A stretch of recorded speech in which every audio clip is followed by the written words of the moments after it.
MS Docs presents Colonization of Jamestown. Part 2. The Struggle for Survival, Starvation and Disease.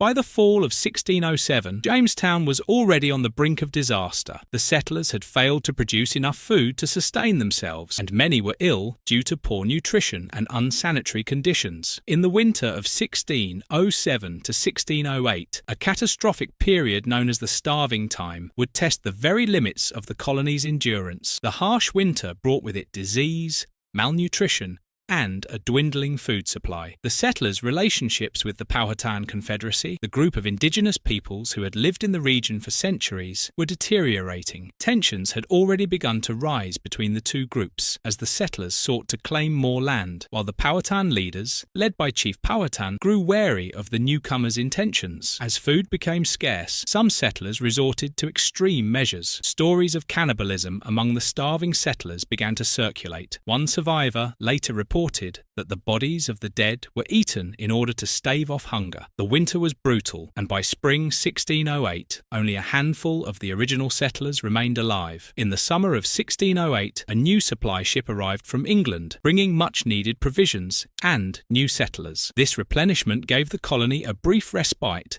but the underlying problems persisted. The settlers remained dependent on the Powhatan people for food and trade, but the relationship was increasingly strained. The Powhatans were not simply going to give their resources away, especially as they saw the English growing in numbers and strength. The role of John Smith. Leadership amidst chaos.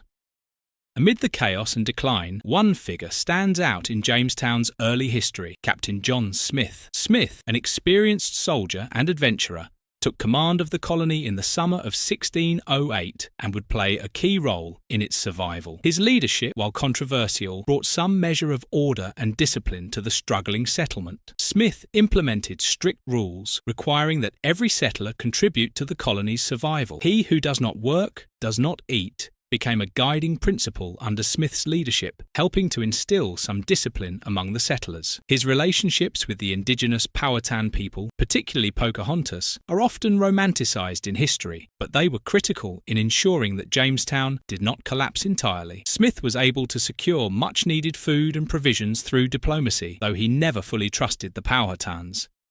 In late 1609, however, Smith was injured in an explosion and was forced to return to England. With his departure, Jamestown would once again face internal strife and external threats, leading the colony into its darkest period. Without Smith's firm hand, the settlers were again left to fend for themselves.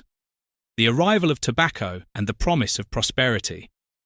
Despite the many hardships, Jamestown began to show signs of resilience. It wasn't until 1612, however, that the colony's future truly began to take shape. That year, John Rolfe, one of the settlers, introduced a strain of tobacco that proved to be highly profitable in European markets. The crop quickly became the colony's most important export, and tobacco would dominate the economy of Virginia for centuries to come. Tobacco cultivation transformed Jamestown from a struggling outpost into a prosperous colony. However, it also introduced new challenges. The demand for labour to cultivate the crop led to the importation of enslaved Africans, beginning in 1619, and the establishment of a rigid, exploitative social structure. The cultivation of tobacco would also lead to conflicts with the Powhatan people, whose land was increasingly encroached upon by English settlers.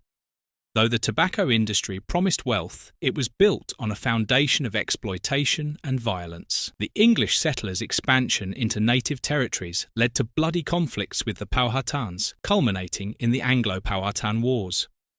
These wars further strained the already fragile relations between the two groups, with devastating consequences for the indigenous peoples of Virginia.